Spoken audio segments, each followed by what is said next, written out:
Em 400 a.C., Sócrates de Atenas foi acusado e julgado por ateísmo e corrupção da juventude. 2500 anos depois, consideramos tal homem o mestre por excelência, ainda que insistisse em dizer nada saber. A corrupção e a impiedade causadas pelo filósofo e pela filosofia, essa bela dança do pensar, talvez seja uma forma mais humana de liberdade. Atenienses, juízes eliastas, minha tarefa é lembrar-vos do vosso dever. Como manda a lei, reunimo-nos, como manda a lei, ouvimos a acusação, neste processo por impiedade. Ó Palas, protetora da cidade, tu que és senhoras da terra, mais sagrada, superior a todas pela guerra, pelos poetas e pela potência, deusa Atena, dê-nos ponderação e discernimento para julgarmos. Apresente-se, Sócrates, filho de Sofronisco, do Demo Alopecia. Sobre ele pesam, jurados por Meleto, o poeta, por Ânito, o político, e por Lícon, orador, as acusações de não reconhecer os deuses da cidade e de corromper os jovens com ensinamentos ímpios, arrancando-os do caminho da tradição. A pena pedida é a morte. Apresente-se, Sócrates. Sócrates, vens tão tranquilamente ocupar teu lugar diante destes homens? Não fazes o caso do teu destino? Não receias jamais daqui sair? Não enxergas o sangue nos olhos dos teus acusadores? Sobre todas as ações paira o perigo, e ninguém sabe aonde vai ter. Quando a tarefa começa? Quem tenta agir bem sem prever, cai em grande e penosa desgraça. Já ouvistes os termos do processo e a acusação, Sócrates. Defenda-te, é o que a lei prescreve. Atenienses, por favor, peço-lhes que não se irritem se eu falar-vos como estou acostumado a falar nas praças, nas ruas, com os meus amigos e conhecidos.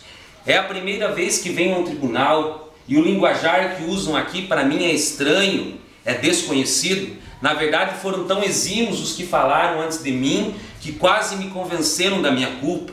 Além disso, não tenho, como os meus acusadores afirmam, o dom das belas palavras. Não sou um orador, não sou um político.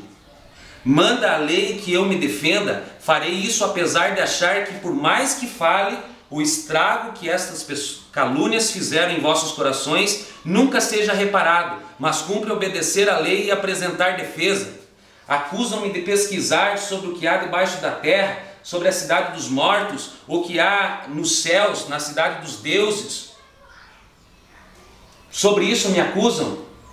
Sócrates, estás a ponto de dar um passo fatal. Ainda há tempo para recuar, tempo para suster a marcha.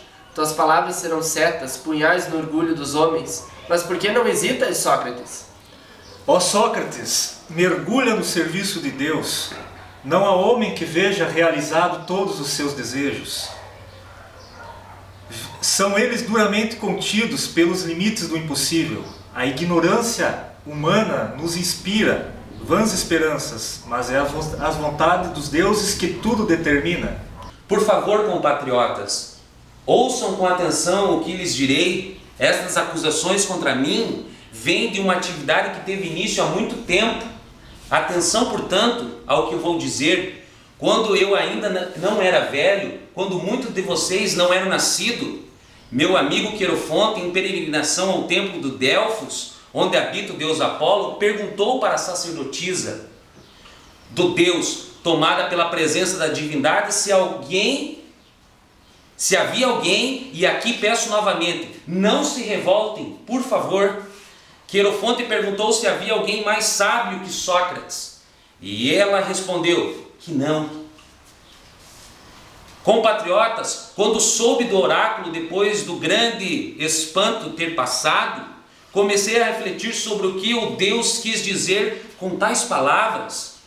Qual o sentido oculto de ter declarado-me o mais sábio dentre os homens? Pois sabia que não era eu o mais sábio. Depois de muito pensar, decidi fazer por conta própria uma investigação. Queria compreender o sentido do oráculo e então, descobrindo alguém mais sábio do que eu, e provar. Eis a minha presunção que o Deus havia errado. Sócrates, tuas palavras selam o teu destino. Uma frágil linha está para ser rompida. Mas por que teu rosto está tão sereno? Como consegues caminhar sorrindo à beira do abismo? E assim fui falar com um daqueles que todo o povo, que todos vocês atenienses acreditam ser sábio para poder contrariar o Deus e dizer: eis aqui um homem que possui mais sabedoria do que Sócrates, e o homem que eu escolhi era um político. Atenienses, é triste afirmar isso, mas este homem, um nobre político que aos olhos de muitos, e principalmente aos seus próprios olhos, parecia ser tão sábio, revelou-se na verdade um ignorante. Conversando com ele, percebi que tudo aquilo em que acreditava não passava de ideias injustificativas, arremedos de pensamento. Depois dos políticos, fui até os artistas, aqueles considerados os maiores dentre vós, para com eles aprender o que não conhecia e refutar o oráculo. Mas, atenienses, é preciso afirmar que qualquer outra pessoa saberia explicar melhor as suas obras de arte do que eles mesmos. Não encontrei sabedoria naqueles que fazem poesia ou pintam graciosos quadros, ou esculpem as obras que admiram sinceramente. Há um dom natural, um belo dom natural, mas não é conhecido do belo. E erram tais pessoas quando, por serem tão hábeis, imaginam saber para além de sua arte.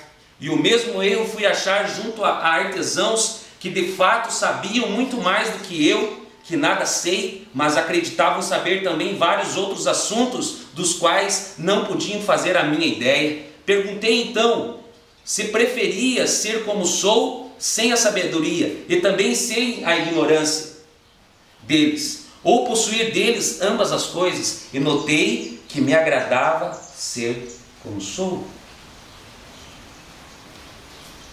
Não pedes perdão, Sócrates? Não recuas? Dizes ainda estar contente consigo próprio diante destes homens, tão descontentes com tuas palavras? E qual foi minha conclusão, compatriotas? Qual foi a minha conclusão, compatriotas? Pensei que tanto eu como todos eles nada sabíamos, entretanto.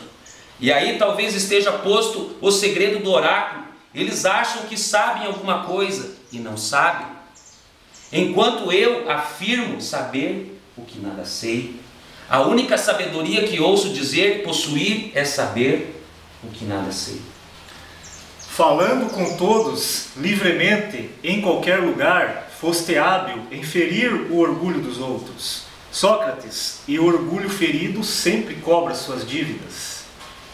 E daí, portanto, que vêm, atenienses, as acusações infundadas do orgulho ferido. Essa é também a origem da fama do sábio, de sábio. Aqueles que me ouvem conversando e confundindo os outros ao mostrar sua ignorância, acham que sou sábio no assunto em que os confundo. Além disso, os jovens que me acompanhavam também põem-se a interrogar as pessoas, e a juventude, compatriotas,